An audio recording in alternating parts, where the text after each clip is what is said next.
یہ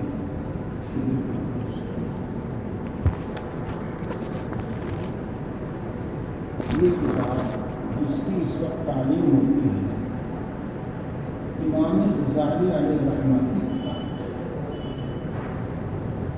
اس کے اردو ترجمے کا نام ہے تبلیغ دین، امت تک دین پہنچانا. اور اس میں بڑی بڑی 40 باتیں بیان کی گئی ہیں. اسی لیے اس کتاب کا عربی نام اربعین ہے. ان میں توبہ کا بیان چل رہا ہے. ابتدائی مضمون ہو چکا تھا، اب بات یہاں سے شروع ہوتی ہے. توبہ کے معنی ہے واپس لوٹنا اور دور سے نزدیک آنا. جو کہتے ہیں نا توبہ کرو توبہ کرو، توبہ کا معنی توبہ کے جو معنی لغت کی کتابوں میں لکھے ہیں، ڈکشنری میں لکھے ہیں، وہ یہ ہے واپس آنا، پاس آنا، دوری سے نزدیک آ جانا. اب جو بندہ توبہ کرتا ہے اس کا مطلب بھی یہی ہوتا ہے کہ وہ اپنی حرکتوں سے، برے کاموں سے باز آ جاتا ہے، اپنے برے اعمال سے اور اپنی بری عادتوں سے واپس لوٹ آتا ہے، اور اس کی بنا پر وہ اللہ کے نزدیک آ جاتا ہے. نزدیک، اسی واسطے اس کو توبہ کہتے ہیں. اب سمجھیے اگلی بات. توبہ کی ایک ابتدا ہے اور ایک انتہا ہے. یہ بات سمجھنے کی ہے. توبہ کے فضائل تو آپ خوب سنتے ہیں، استغفار کے فضائل کو خوب سنتے ہیں، لیکن توبہ جسے کہتے ہیں اور توبہ ہمیں کیسے حاصل ہو، یہ بات بھی سمجھنے کی. توبہ کی ایک ابتدا ہے اور توبہ کی ایک انتہا.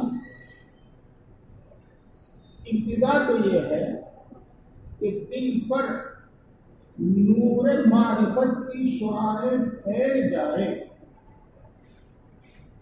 اور دل کو اس مضمون کی پوری آگاہی حاصل ہو جائے کہ گناہ ہلاک کر دینے والا زہر ہے، گناہ تباہ کرنے والی چیز ہے.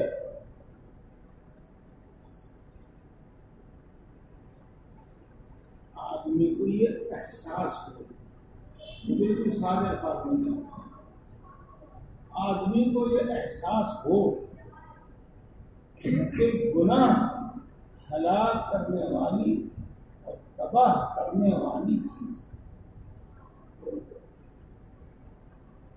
اس سے بھی زیادہ آسان الفاظ جس طریقے سے زہر ہے جس سے انسان کی موت ہو جاتی ہے، ایسے ہی گناہ ایک زہر ہے جس سے گویا کہ ایمان کی موت ہو جاتی ہے.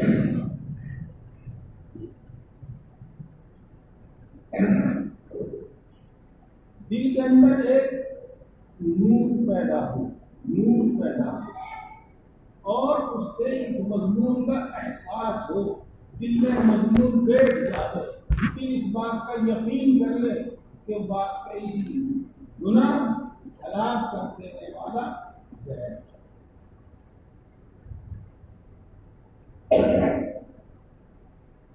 اس کے بعد جب یہ مضمون انسان کی سمجھ میں آ جائے گا، ابھی اور تھوڑی بات سمجھیں.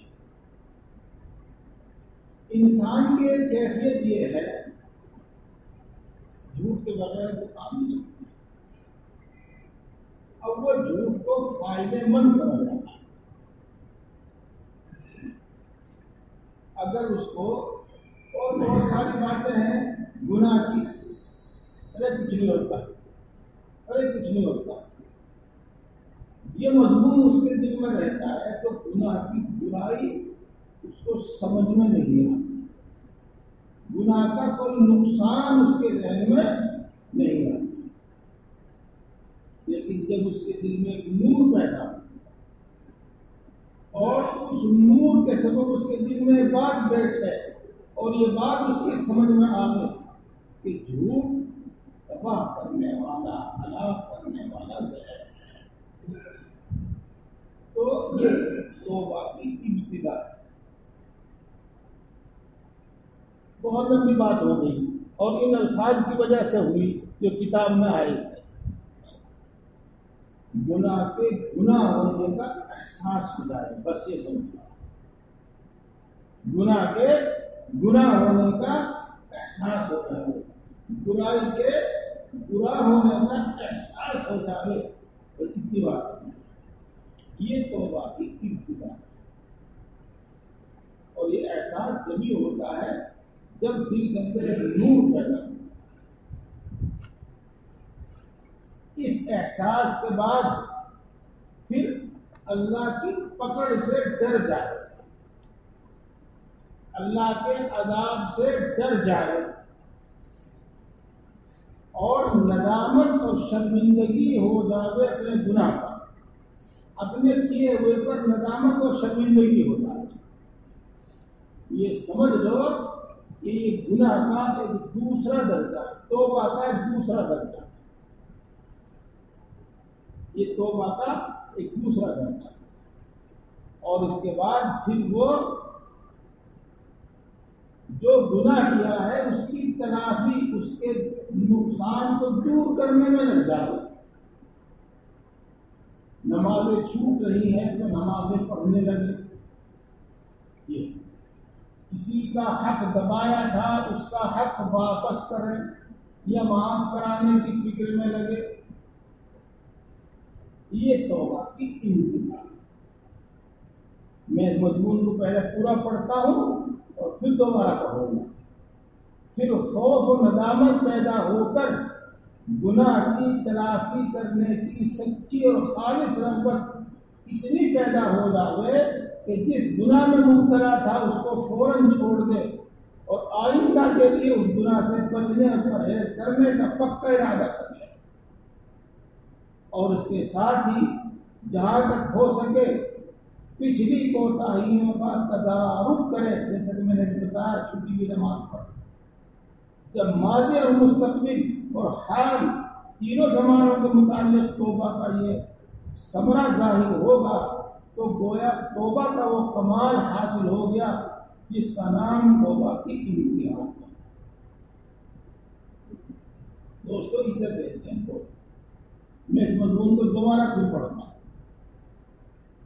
توبہ کے معنی ہے واپس آ جانا اور دور سے نزدیک آ جانا، مگر اس کے لیے بھی ایک ابتدا ہے اور ایک انتہا ہے۔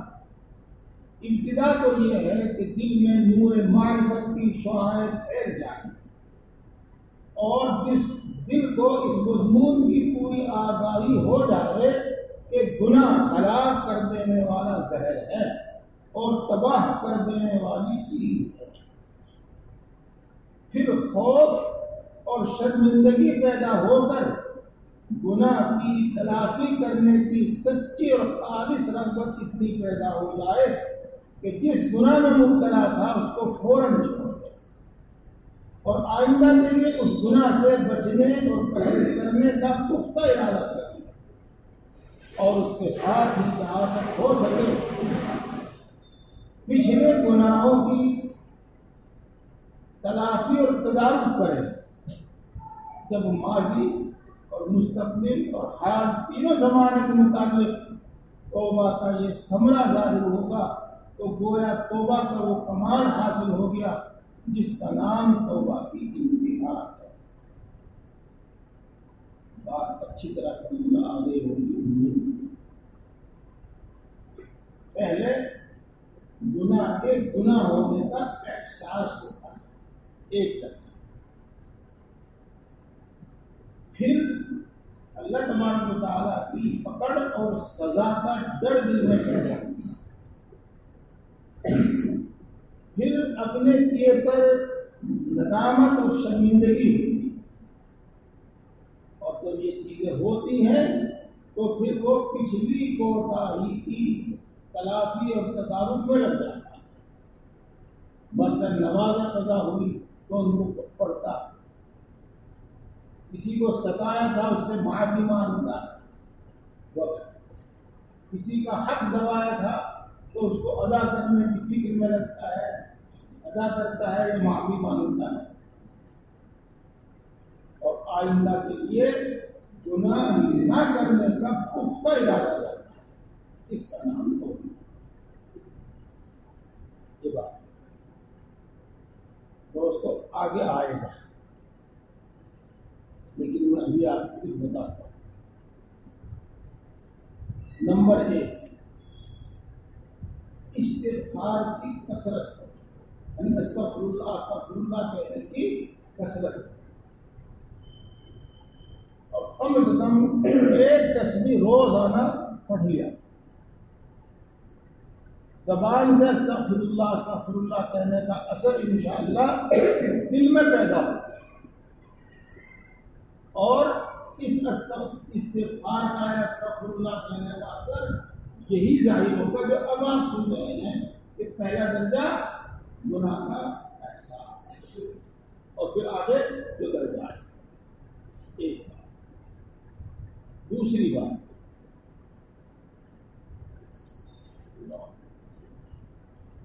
جو بار بار آپ سنتے رہتے ہیں اور وہ خام خواہ نہیں ہے، فکر آخرت، فکر آخرت، فکر آخرت، آخرت کا فکر، مرنے سے لے کر جنت میں داخل ہو گئے، خدا نخواستہ جہنم میں جانے میں، یہ جو حالات انسان بنتے ہیں، ان کو بار بار پڑھنا اور سننا، سوچنا، بار بار پڑھنا یا سننا، اور پڑھنے کے بعد سننے کے بعد ان کو جان کر پھر ان کو سوچنا، اس سے خوف اور ندامت پیدا ہوتی ہے، اس سے خوف اور ندامت اور شرمندگی پیدا ہوتی ہے، توبہ حاصل ہوتی ہے اس سے۔ اسی طریقے سے بندہ اپنی کمزوری اور محتاجی کو سوچے، اور اللہ تبارک و تعالیٰ کی طاقت اور قدرت کو سوچے،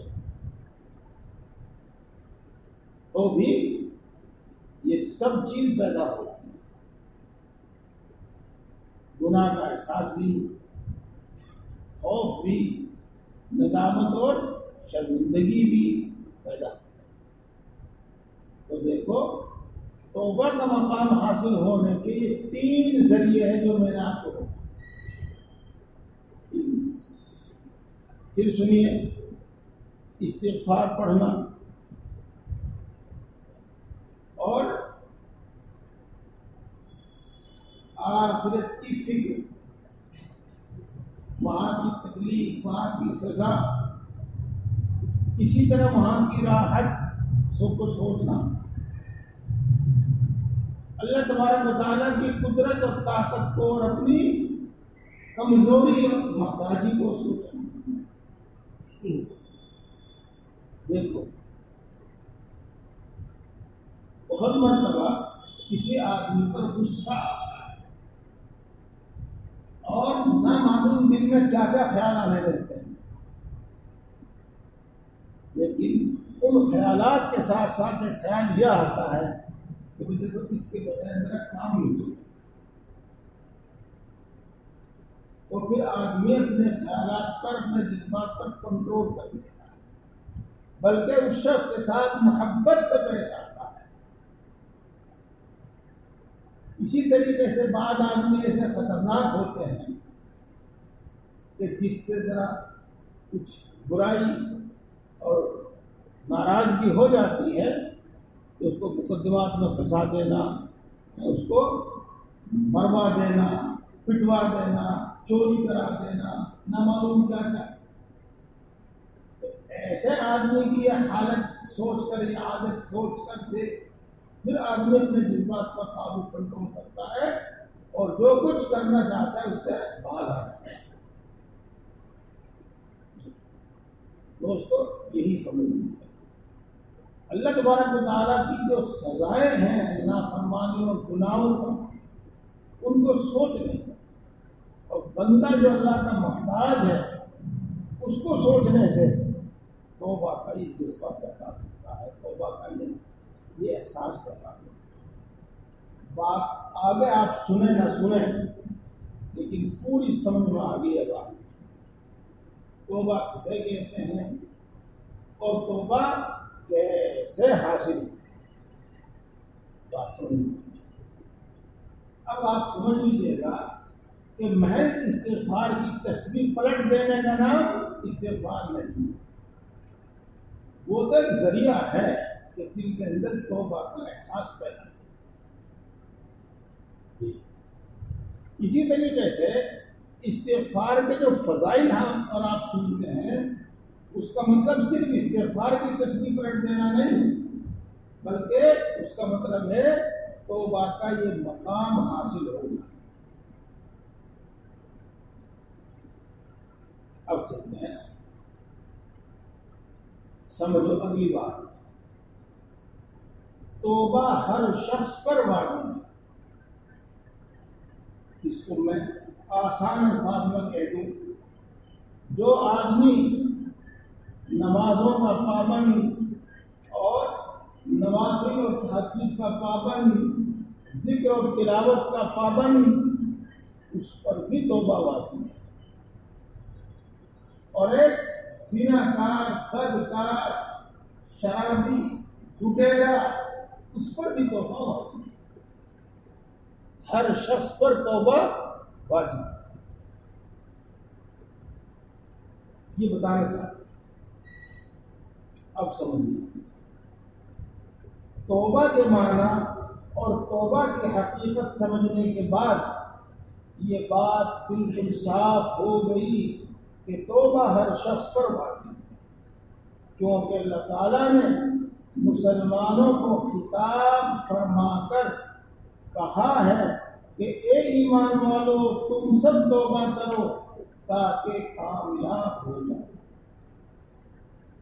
چونکہ توبہ کی حقیقت یہ ہے کہ گناہوں کو اخروی زندگی کے لیے ہلاک کرنے والا زہر سمجھے اور ان کے چھوڑنے کا پختہ ارادہ کرے، اور اتنا مضمون ایمان کا جز ہے، اس لیے ہر مومن پر اس کا واجب اور ضروری ہونا ظاہر ہے۔ اب رہا تمام بنی آدم اور ہر فرد بشر پر توبہ کا وجوب، تو اس کی وجہ یہ ہے کہ آدمی 4 قسم کی صفات سے مرکب ہے، کیونکہ اس کے خمیر میں 4 چوپاؤں کی اور جانوروں کی خصلت بھی ہے، اور درندوں کی خصلت بھی ہے، اور مکر و فریب بھی ہے، اور عزت کی طلب کا مادہ بھی شامل ہے۔ دیکھو دوستو، یہ جو مضمون بتا رہے ہیں اس کو بھی میں سمجھاؤں گا۔ پہلے آپ کو بتا دوں، رسول اللہ صلی اللہ علیہ وسلم ارشاد فرماتے ہیں کلکم خطاؤون وخیر الخطائین التوابون، تم میں سے ہر شخص گناہگار، کلکم ہر شخص گناہگار۔ اس لیے وہ مضمون جو میں نے ابھی آپ کو بتایا تھا کہ نمازوں کا پابند، نوافل اور تہجد کا پابند، ذکر اور تلاوت کا پابند، اس پر بھی توبہ واجب، اور شرابی، کبابی، چور، ڈکیت، زناکار، ان پر بھی توبہ، کیونکہ ہر آدمی سے کوئی نہ کوئی گناہ ضرور ہوتا ہے۔ آدمی کے خمیر میں جس سے انسان بنا ہے اس میں بہت ساری ایسی چیزیں شامل ہیں جو گناہ کا سبب بن جاتی ہیں۔ اس کے اندر دوسروں پر ظلم کرنے کا معاملہ ہے، انسان کے اندر مکر و فریب ہے، انسان کے اندر عزت اور عہدے کی طلب ہے، یہ تو دوسروں پر ظلم کے مادے اس کو درندگی سے تعبیر کیا ہے، اس کا اثر بھی نافرمانی، مکر و فریب اس کا اثر بھی نافرمانی اور گناہ، اور عزت اور عہدے کی طلب میں بھی آدمی نامعلوم کیا کیا کر گزرتا ہے، اس کا اثر بھی گناہ، اس لیے ہر انسان سے کچھ نہ کچھ گناہ ہو ہی جاتا ہے۔ آگے چلیں، اس مضمون میں یہ بات آپ کو سمجھائی گئی ہے کہ توبہ ہر شخص پر واجب ہے، اور اس مضمون میں بات سمجھائی گئی ہے کہ ہر شخص گناہ گار، اور وہ جو آسان الفاظ میں نے آپ کو بتا دیا کہ نمازی پر بھی توبہ واجب ہے، جیسے کہ شرابی اور کبابی پر توبہ واجب ہے، اس سے بات اچھی طرح سمجھ میں آ بھی گئی۔ پھر آپ نے بار بار سنا ہوگا آخر بشر بشر ہے، آخر انسان انسان ہے، اس سے خطا سرزد ہو جاتی ہے، اس واسطے کہ اس کی طبیعت کے اندر مکر و فریب ہے، اس کے اندر اس کی طبیعت کے اندر عزت اور عہدے کی طلب ہے، اس کے اندر دوسروں کو نیچا کرنے، دبانے، ظلم کرنے کا معاملہ ہے، تو گناہ ہو ہی جاتا ہے۔ اب اگلی بات سنو جو آپ کو بڑا کام دے گی، بہت کام دے گی۔ یوں تو گناہ ہو ہی جاتا ہے، ہو ہی جاتا ہے، لیکن جو اللہ کے ولی اور اللہ کے قریب ہو جاتے ہیں ان کی خاصیت یہ ہے اور ان کی طبیعت اور عادت یہ ہے کہ جب تک وہ گناہ سے توبہ نہ کر لیں اس وقت تک چین سے نہیں ہوتے، ان کو چین نہیں آتی، ان کو سکون نہیں آتا۔ جیسا کہ میں آپ کو بتا دوں، ہانس لگ جاوے لکڑی چپ جاوے، ہانس سمجھ گئے ہو گیا، کانٹا چپ جاوے، تو کچھ دیر تو محسوس نہیں ہوتی، لیکن پھر اس میں کچھ راگ پیپ سی پیدا ہو جاتی ہے، اس میں درد اور تکلیف شروع ہو جاتی ہے، اور جب تک وہ کانٹا نہ نکل جائے، وہ پھانس نہ نکل جائے، اس وقت تک چین نہیں۔ میرے بھائیوں، ان اللہ والوں کا حال یہی ہوتا ہے کہ جب تک توبہ نہ کر لیں اس وقت تک چین سے نہیں ہوتا، چین نہیں آتا۔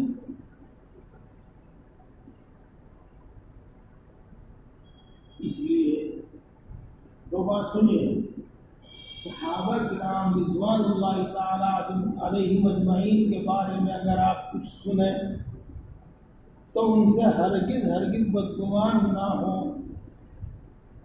کہ ان کا حال ہم جیسا حال نہیں تھا، بشری تقاضے کے سبب ان سے گناہ تو ضرور صادر ہو گیا، لیکن صحابیت کے تقاضے کے سبب جب تک انہوں نے اس کو معاف نہیں کرا دیا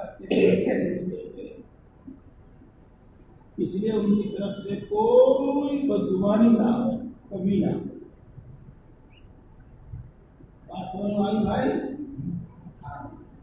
یہ باتیں زور شور کے بعد میں نہیں سمجھائی جاتی، نہ یہ باتیں وہاں سمجھ میں آتی،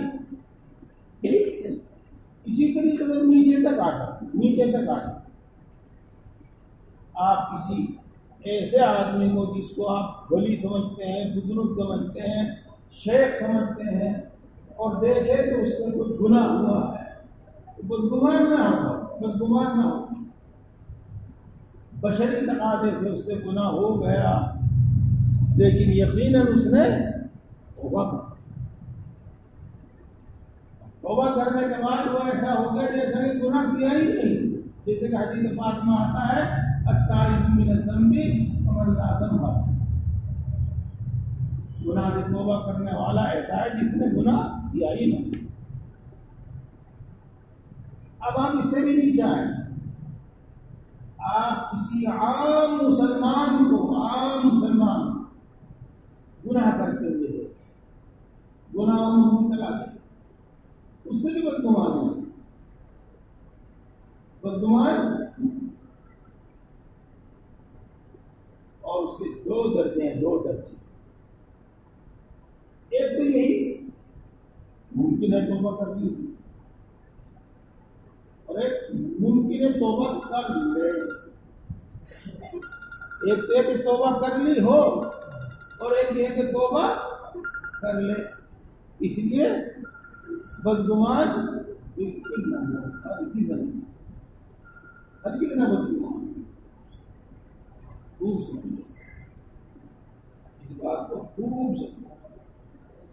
اور جب یہ بات آپ کی سمجھ میں آ گئی تو اگلی بات سمجھ لیں، کسی بھی مسلمان کو حقیر نہ سمجھے، چاہے وہ کتنے بھی گناہ میں مبتلا ہے. ممکن ہے یہ توبہ کر کے کہاں سے کہاں پہنچ جائے. بالکل حقیر نہ سمجھے. اب اس سے بھی نیچے آؤ، اس سے بھی نیچے آؤ، کسی کا پھر اسے بھی اپنے آپ کو افضل نہ سمجھے. اس واسطے کے اعتبار ہے خاتمے کا، اعتبار ہے خاتمے کا. بہت ممکن ہے کہ کافر توبہ کر کے پکا سے پکا مومن مسلمان بن جائے، اور جب تک موت نہ آ جائے اس وقت تک ہمیں خطرہ ہے، ہر مومن کو خطرہ ہے. خدا نخواستہ کہا قدم گھر میں آ جائے، کہاں پھسل جائے. دیکھو اس ایک بات کی برکت سے یہ کتنی باتیں آپ کو سمجھنا ہے. میرے دوستو، نماز ایک عمل ہے، روزانہ 5 مرتبہ، روزہ سال میں 1 مرتبہ ہے، زکوٰۃ سال میں 1 مرتبہ ہے، حج عمر میں 1 مرتبہ ہے. لیکن یہ جو باتیں آپ سن رہے ہیں یہ ہمیشہ ہر وقت عمل کرنے کی، ہمیشہ ہر وقت عمل کرنے کی. اس کے دوران میں نے آپ کو جو بات بتائی میں پھر اس کو مختصر کرنے کے صحابہ کرام کے بارے میں کچھ سنے تو ہرگز بدگمان نہ، یقیناً انہوں نے توبہ کرا، جیسا کہ احادیث سے اور آیات سے معلوم ہوتا ہے. اب نیک لوگوں کے بارے میں کچھ دیکھیں یا سنیں ہرگز بدگمان نہ. امید ظن غالب ہے کہ انہوں نے توبہ کر دی. عام آدمی کی طرف سے بھی بدگمان نہ، یہ اس نے کم رکھے کہ اس نے توبہ کر لی یا کر لیا، کتنے بھی گناہ، تاکہ کافر سے بھی فی الحال اپنے آپ کو اچھا نہ سمجھے. ممکن ہے وہ توبہ کرنا ہے، ایمان لیا، اور یہ بھی خطرہ ہے کہ ہم ڈگمگا جائیں سے. بہت صفائی صاف بات آپ کے سامنے. گناہگار کو حقیر نہ سمجھے،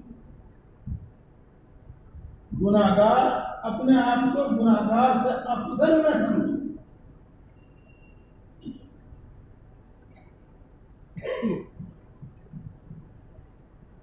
ابو عبداللہ اندلسی ایک بڑے مشہور محدث، بڑے مشہور بزرگ، ہزاروں شاگرد و مرید ان کے تھے. اس زمانے میں یہ حضرات سفر بھی جا سکتے تھے اپنے مرید و شاگردوں کے ساتھ، تبلیغ دین ہی کی غرض سے. تو یہ اپنے ہزاروں شاگردوں کے ساتھ ایک بستی سے گزر رہے تھے. وہاں ایک گرجا میں انہوں نے عیسائیوں کو اپنے طریقے پر ان میں اپنے طریقے پر عبادت کرتے ہوئے دیکھا اور ان کے دل میں کچھ احساس پیدا ہوا. اس احساس کا حاصل مطلب یہ ہے کہ انہوں نے اپنے آپ کو افضل سمجھا اور اس ایمان کو اور اس تقوی کو اس عبادت کو گویا کہ اپنا کمال سمجھا. یہ آگے چلے اسی بستی میں ایک لڑکی پر نظر پڑے. اس کو بھی آپ سمجھ لینا کہ کتنی خطرناک چیز ہے. اور اس پر نظر پڑتے ہی اس کی محبت دل کے اندر ایسی اتر گئی کہ اس کو دیکھتے ہی رہ گئے, کھڑے ہو گئے اور دیکھتے رہے.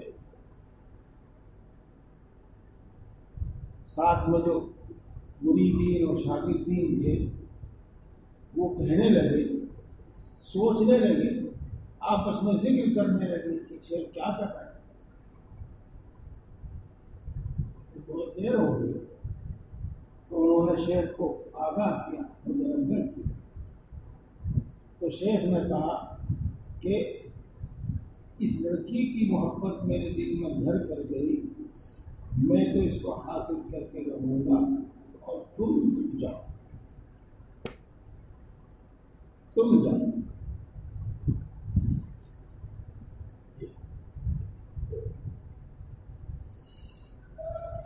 نگاہ کی حفاظت کتنی ضروری ہے اور اس کا کیا نتیجہ ہو سکتا ہے. اب وہ شیخ اس لڑکی کے قریب جاتے ہیں, اس سے بات کرتے ہیں. وہی کہتی ہے کہ میں عیسائی ہوں اور میرا باپ تم سے شادی کرنے میں ہرگز راضی نہیں ہوں. ہر شرط مانو. جب باپ کے سامنے بات آئی تو کہا ٹھیک ہے, لیکن تمہیں عیسائی بننا پڑے گا, اسلام چھوڑنا پڑے گا.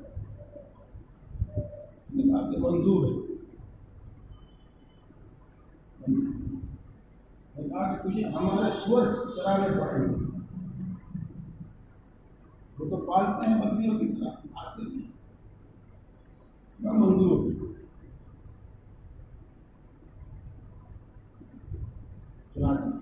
شادی ہو گئی اور رہنے لگی اور سور چرانے لگی. تقریباً 1 سال گزر گیا.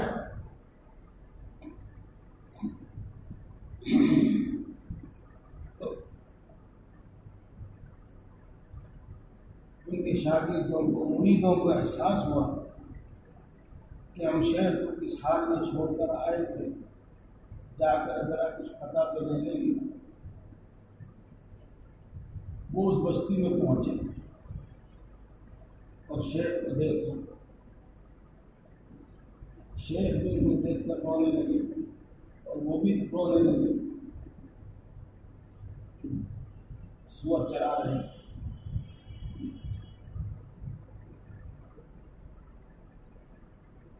انہوں نے شیخ کے قریب جا کر کہا آپ حافظ قرآن تھے, آپ کو قرآن پاک یاد ہے؟ مجھے کچھ یاد نہیں, ایک آیت یاد ہے. وہ انہوں نے پڑھ کر سنائی.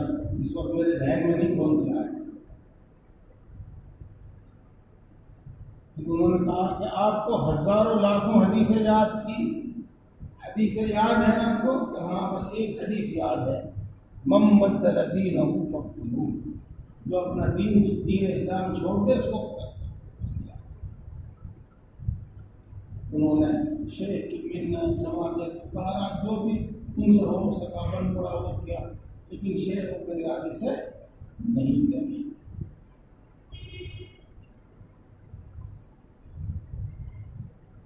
اس کے کچھ دنوں کے بعد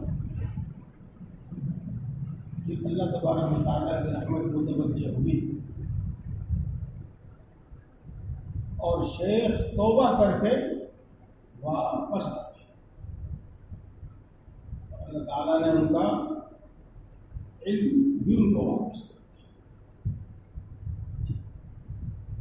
شیخ ہی کی برکت سے وہ اللہ کا فضل کہیے گا، وہ لڑکی بھی بیمار بدحال رہنے لگی اور ایک دن وہ بھی شیخ کے پاس مسلمان ہو کر واپس آ گئی. دوستو، جو میں آپ کو بتانا چاہ رہا تھا وہ یہ بتانا چاہ رہا تھا کہ قصہ حضرت شیخ الحدیث مولانا محمد زکریا صاحب رحمۃ اللہ علیہ نے اپنی آپ کی میں بھی لکھا ہے اور دوسری جگہ تو پڑھائی ہے ہم نے، وہاں شیخ یہی لکھتے ہیں کہ ایمان کو، طاعت، عبادت کو، تقوی کو آدمی اپنا کمال سمجھے اور دوسروں کو حقیر سمجھے، یہ اسی کی سزا، یہ اسی کی سزا.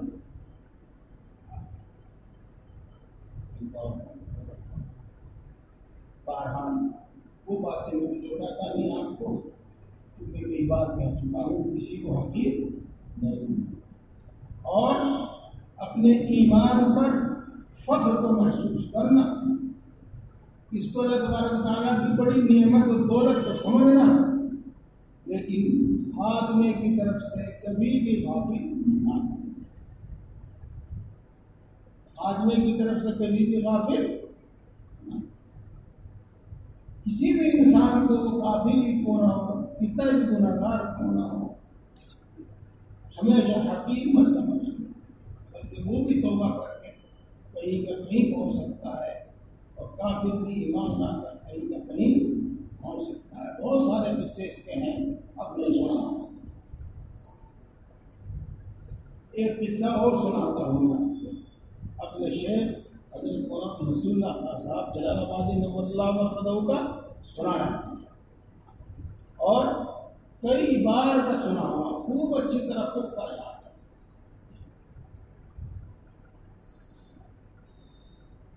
حضرت شاہ ولی اللہ صاحب رحمۃ اللہ علیہ کے والد محترم حضرت شاہ عبد الرحیم صاحب رحمۃ اللہ علیہ کا یہ قصہ ہے.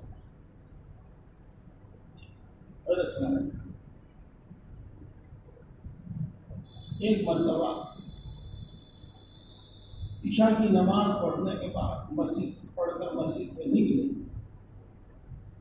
تو باہر ایک پلا کتے کا بچہ دیکھا کہ وہ کیچڑ میں لٹ پٹ اور سردی کی وجہ سے بلبلا رہا. ان کو اس پر ترس آیا اور انہوں نے وہ پلا اٹھایا اور اس کو دھویا، نہلایا، کیچڑ اس کا صاف کر دیا اور پھر سردی کا موسم تھا، پھر حمام کے نزدیک اس کو لا کر رکھا. حمام کی گرمی سے حمام ہوتا تھا نا مسجدوں میں پانی گرم کرنے کے لیے، اس کے نزدیک اس کو لا کر رکھا تو وہ گرمائی سے ٹھیک ہو گیا اور کھیلتا پھرنے لگا. یہ انہوں نے کیا. ایک مرتبہ شاہ صاحب تشریف لے جا رہے تھے کہیں، چھوٹا سا راستہ تھا جس کو مانا کہتے ہیں پگ ڈنڈی بٹیا کہتے ہیں، چھوٹا سا راستہ. ادھر بھی گندا پانی تھا، ادھر بھی گندا پانی تھا. ادھر سے شیر جا رہے تھے، ادھر سے کتا آ رہا. شیخ بھی کھڑے ہو گئے، کتا بھی سامنے کھڑا ہو گیا. شیخ ہٹے تو کتا آگے جاوے اور کتا ہٹے تو شیخ آگے جاوے. نہ کتا ہٹے نہ شیخ ہٹے، دونوں کھڑے رہے.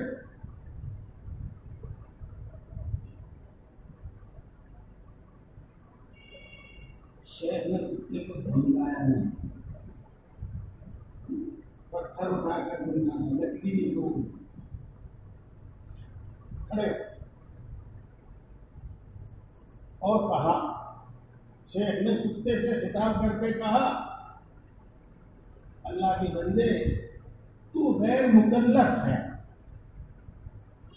اگر تو ادھر ہٹ جائے گا اور گندے پانی میں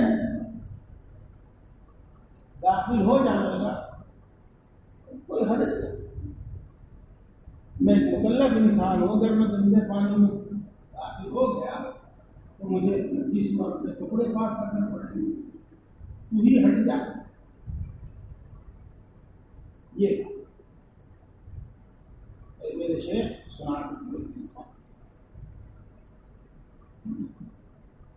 کتے نے کہا کہ یہ ظاہری ناپاکی جو گندے پانی میں داخل ہونے سے کپڑا یا جسم ناپاک ہوگا، یہ ظاہری ناپاکی ایک لوٹے سے پاک ہو جائے گی، اور کبر کی تکبر کی ناپاکی، جس کبر تکبر سے جو دل ناپاک ہوتا ہے وہ 7 سمندروں سے بھی پاک نہیں ہوتا۔ کتے نے یہ ظاہری ناپاکی ایک لوٹے پانی سے پاک ہو جائے، اور دل کی ناپاکی تکبر کی وجہ سے بھی دل کے اندر ناپاکی ہے، وہ 7 سمندروں سے بھی پاک نہیں ہے۔ جس میں اشارہ اس طرف تھا کہ تو اپنے آپ کو اچھا سمجھ رہا ہے اور مجھے حقیر سمجھ رہا ہے، تو شیخ فوراً ہٹے اور گندے پانی میں کو ہو کر آگے نکل گیا، کتا سیدھا چلا۔ ظاہر بات ہے کہ بات تو بالکل صاف تھی کہ اس وقت تو پیر اور کپڑے جو بھی تھے ناپاک ہو گئے، لیکن وہ پاک ہو جائیں گے۔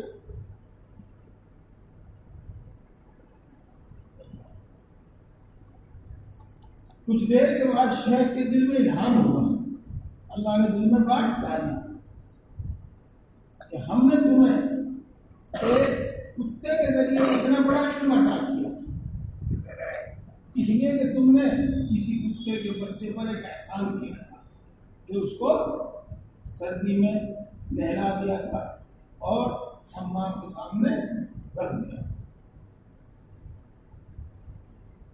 اس لیے میں نے بس کسی کو حقیر مت سمجھ، گناہوں کی وجہ سے کسی کو حقیر مت سمجھ، اپنی فکر کیجیے، اور بس بات اتنی ہی ہے، کیا خبر وہ کب توبہ کر لے، کیا خبر اس نے توبہ کر لی ہو، اور کیا خبر کب مجھ سے کیا گناہ ہو جائے، اور کیا خبر کب خدا نخواستہ ایمانی سے محروم ہو جائے۔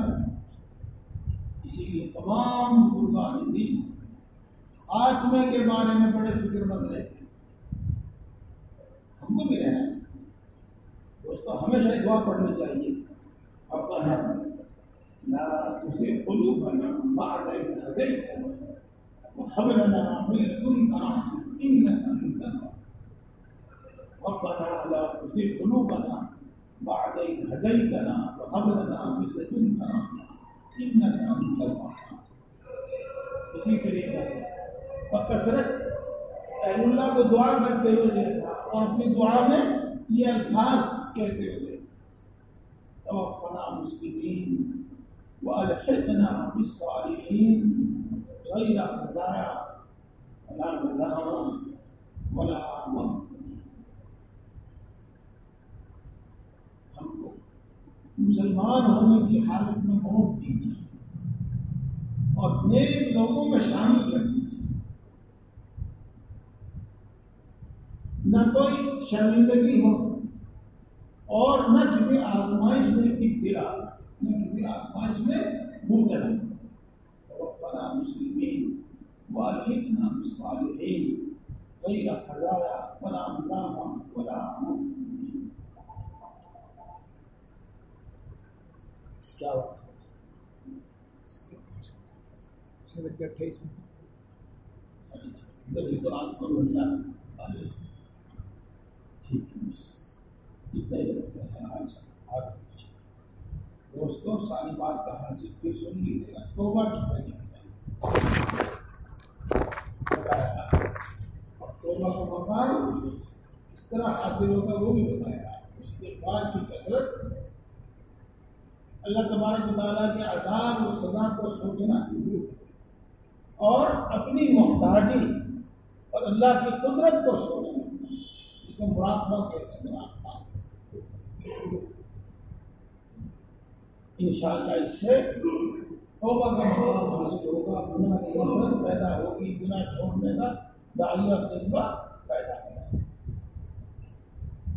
اور ہر شخص گنہگار ہے ہر شخص کو توبہ کرنی چاہیے اور ایک تصویر ضرور استغفار کی پڑھنی چاہیے اللہ تبارک و تعالیٰ ہم سب کو توفیق عطا اب آپ اگلی سب میں بیٹھ کر ذکر کیجیے ایک تصویر شریف ایک تصویر استغفار ایک تصویر لا الہ الا اللہ سبحانک انی کنت من الظالمین جن کا معمول ہے صبح شام یا صرف شام وہ پڑھتے